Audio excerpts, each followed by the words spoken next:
Hello, children, how are you? Hope you are doing fine, and I hope you read the first lesson.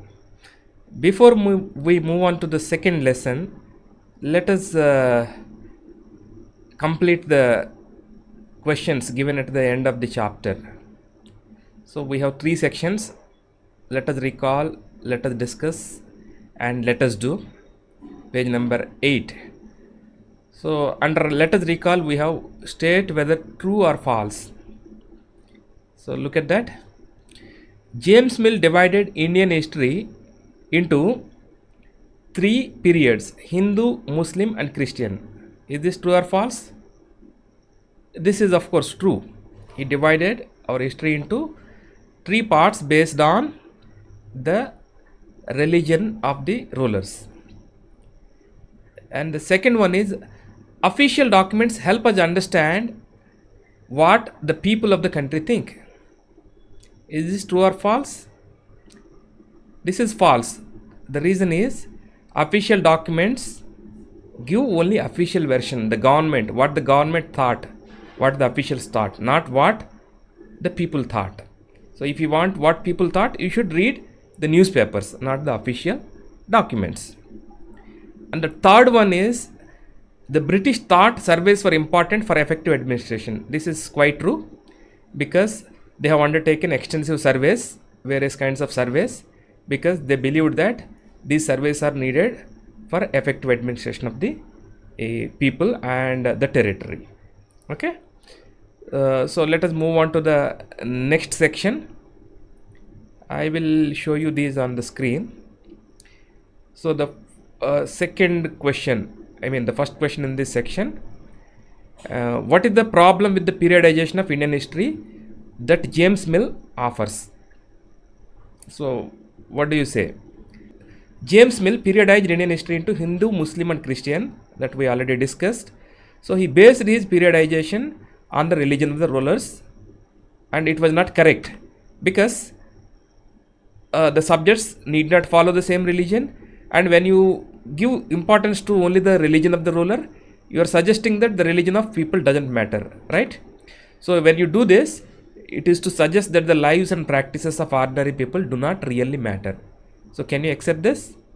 So are we not part of history?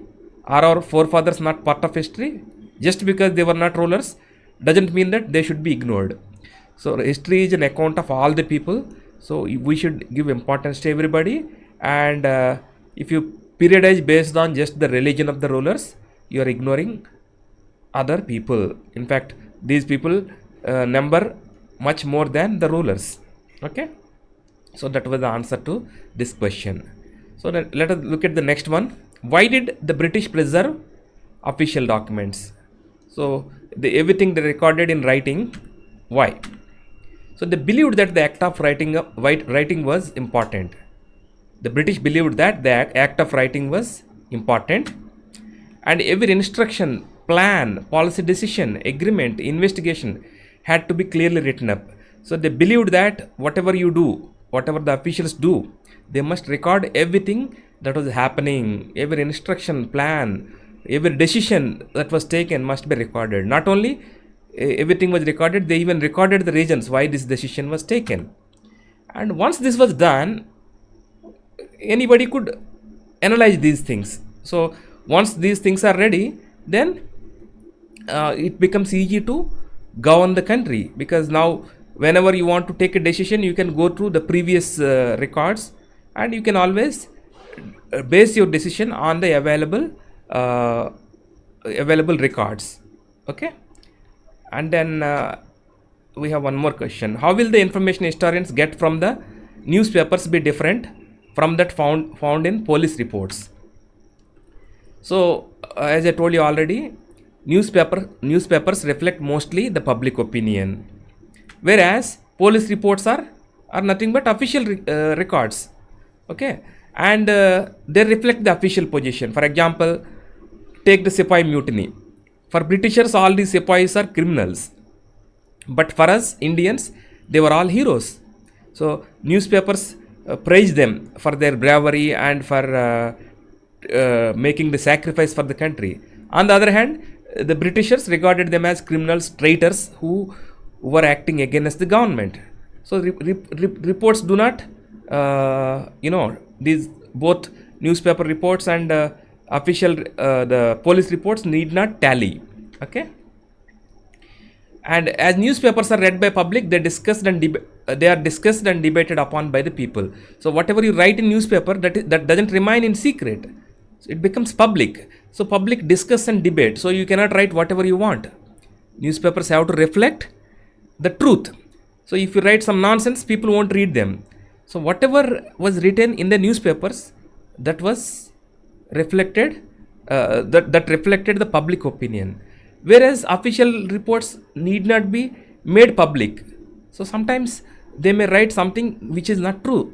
Okay. So these are the differences. Okay. And historians rely on both. It's not that they take only the newspapers into account. They need both the accounts. Okay. So there is one more thing. Let us do. So can you think of examples of surveys in your world today? Think about how two companies get information about what young people enjoy playing with and how governments find out about the number of young people in school. What can a historian derive from such surveys? So surveys were done by the British people, and even now we are doing the same thing. In fact, we are doing surveys on a much larger scale because of the availability of computers and information technology. We are able to record everything. For example, in school we maintain records of all the children, their date of birth, then marks, then attendance. All these details are stored in our database. Okay, government maintains records of all the people, their Aadhaar card, their even fingerprints. So government maintains extensive information about the people, and even companies do that. Companies survey the people. They see what kind of products people want to buy. They see the population profile. Suppose there are large number of young people, naturally they make things for young people. And if there are a lot of old people, they will think of making things for old people. So the surveys conducted by companies or the government or even organizations, they help in running these organizations smoothly. And historians can make use of even these records. For example, if historians write history of coronavirus after say 100 years, they will rely on the newspaper reports that are published today. They rely on the government documents, and they will say, so this is what happened 100 years ago. Such and such virus has infected people, and so many people were killed because of this virus, and so many countries were affected. All these things they will write based on what they find in the newspapers and the government reports. Okay. So that's it.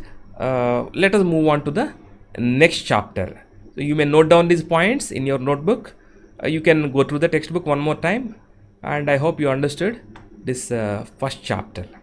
So shall we move on to the next chapter, that is from trade to territory. Okay. Yeah.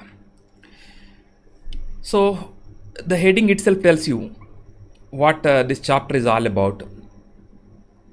So it is about how the British grew from an ordinary trading company into a power, a political power. So from trade, so they started as traders, and ultimately they acquired territory, they acquired political power over India. Okay. So before we go into this lesson, we need to understand a few things. Okay. Look at the map of Europe, Asia and Africa. Americas are not seen. You can see some part of South America. You can see part of Australia. But now our interest is only on these three continents. So for Europe, India was known since ancient times, and Europeans used to visit India by this land route. They used to come like this. So from Turkey, and from there through Iran, Iraq, and then Afghanistan, Pakistan. Of course, I'm using the present day names. So this was the route used by Europeans. So it was not a sea route. They had to travel. They had to change vehicles so many times. Of course, they did not have the modern vehicles. So it was such a difficult journey. Okay, but still they knew about India, and they knew that India has some excellent products that they could use, like cotton, silk, and spices. But what happened later, by the end of the 15th century, was a Portuguese. This is Portugal. This where the arrow is pointing is, this is Portuguese. A Portuguese sailor or explorer by name Vasco da Gama, he discovered a sea route to India, a direct sea route. That means you start from here and you reach India directly. You need not change vehicles. So what he did was he traveled around Africa. So until then this route was not known to Europeans. So he discovered. So what he did was he traveled like this, and he traveled around Africa and he reached India. So this is an important milestone in the world history. So the year is 1498, and the person who discovered the route was Vasco da Gama. Vasco da Gama was a Portuguese explorer, and he discovered a sea route to India in 1498. He traveled around Cape of Good Hope. So this is called Cape of Good Hope. Okay, they named it, in fact, they named it Cape of Good Hope. Okay, and then, so once this route was known to Europeans, others started using this route naturally. So first Portuguese came to India. They settled in Goa. They established their businesses there, and then they were followed by the Dutch. Dutch means people of Netherlands or Holland. Nowadays we call it as Holland or Netherlands. Earlier it was known as Dutch. Okay, and then came the English, and finally the French. Okay, I hope you got up to this point. So what I told you is that in the year 1498, Vasco da Gama discovered a direct sea route to India by traveling around Africa. This route was not known to Europeans until then. They were traveling via the land. Now they discovered a new route to India.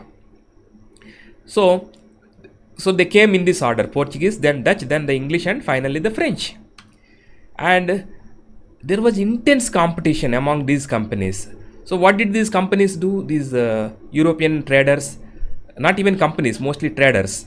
So what they did was they came to India. They bought our goods. India was famous for cotton, silk, then spices like pepper, then cardamom, cloves. All these were of high quality, and these were in great demand in Europe. In fact, they bought these things in India and sold for many times the original price. So they made huge profits. These traders, they made huge profits by buying them here and selling them in Europe. Okay, so that was mercantile trade. So they didn't do anything. They simply bought things here and sold them in Europe for huge price. But what happens when many people start doing that? There will be competition and the prices come down. When prices come down, profits come down. Okay, so what happened was there was lot of fight between these companies, these European companies, and they fought with one another to get control over the trade with India. Okay, I hope you got up to this far. Okay, so let us look at the next point. So most of the trade consisted of cotton, silk, and spices such as pepper, cloves, and cardamom. Okay, all these things were in great demand in Europe. So these people bought these things in India and took them to Europe and sold them for heavy price there. They made huge money by selling these spices and other things in Europe. Okay. So, but I told you there are companies or traders from 4 different countries, but we'll focus on only one country because Portuguese, Dutch, and French gradually lost their power. Also, although they captured some areas in India, although they ruled certain parts of India.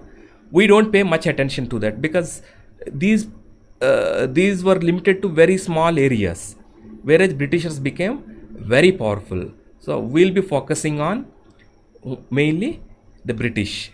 Okay, so in England, a company was formed. It was known as East India Company or British East India Company, and their objective was to trade with India. So they wanted to buy things in India and sell them in England and other European countries. Okay, and there were many shareholders, including the Queen of England, and the Queen of England at that time was Queen Elizabeth the First.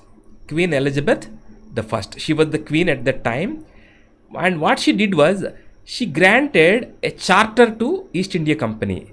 A charter means a permission, exclusive permission to do trade exclusively. That means only East India Company can trade with India, others cannot do that. So it was an official order. She granted this charter to East India Company on 31st of December 1600. So that was the last day of 16th century. So if you take 1st January 1601, that is the beginning of 17th century. So very interesting thing. So you can say from that day onwards, they became the company, the exclusive company that could trade with India. Remember, she could give this kind of instruction only to other companies in England. So Queen Elizabeth could not control other companies from other countries, but she could control other companies from her country, and she gave these rights only to East India Company. And so the charter granted, according to this charter given by the Queen, the company had exclusive rights to trade with India. Okay, and what the Britishers did was they started trading, and they set up a factory on the banks of river Hooghly. Hooghly is actually a distributary of river Ganga. Okay, and it is in Bengal. So on the banks of this river Hooghly, they set up a factory. Don't think that factory means they were making something. It was basically like a godown where they stored whatever they bought from Indians, and they had their offices and everything. All the things were there in that place. Okay, so they set up a factory on the banks of river Hooghly in the year 1651, almost like 50 years. It's not that they did not do anything until then. They were doing trade, and gradually they started establishing themselves. So they set up a factory there on the banks of river Hooghly. And by 1696, so almost roughly another 50 years, less than 50 years, they began building a fort. What is a fort? Fort means a secure place. So surrounded by walls, high walls, and it has guns, it has security, everything. So we are aware of forts. Okay, so they are impressive buildings. Very, if you have seen the movie Bahubali, you can see big forts there. So forts offer security to the people living inside them. Generally, inside the forts, the king or the queen and other important people lived. Okay, so they contain facilities for protection. They have food and other provisions that last for more than 1 year. So Britishers started, the East India Company started building a fort because they wanted to protect their officials and traders. They started building a fort near this place. Okay, so I'll stop here and we'll continue the remaining part of the story in the next class. I hope you understood the points. So what did we discuss today? Let us summarize quickly. In 1498, Vasco da Gama of Portuguese discovered a direct sea route to India. He travelled around the Cape of Good Hope, around Africa, and he reached India. And soon other Europeans started using this route to trade with India. And in England, East India Company was formed. It was given exclusive rights to trade with India by the Queen, by Queen Elizabeth the First. Okay, and other companies from other countries also started trading with India. There were a lot of conflicts, fights between these people, And the company established its first factory in the year 1651 on the banks of Hooghly, and in 1696 they began building a fort. It was known as Fort William near this place.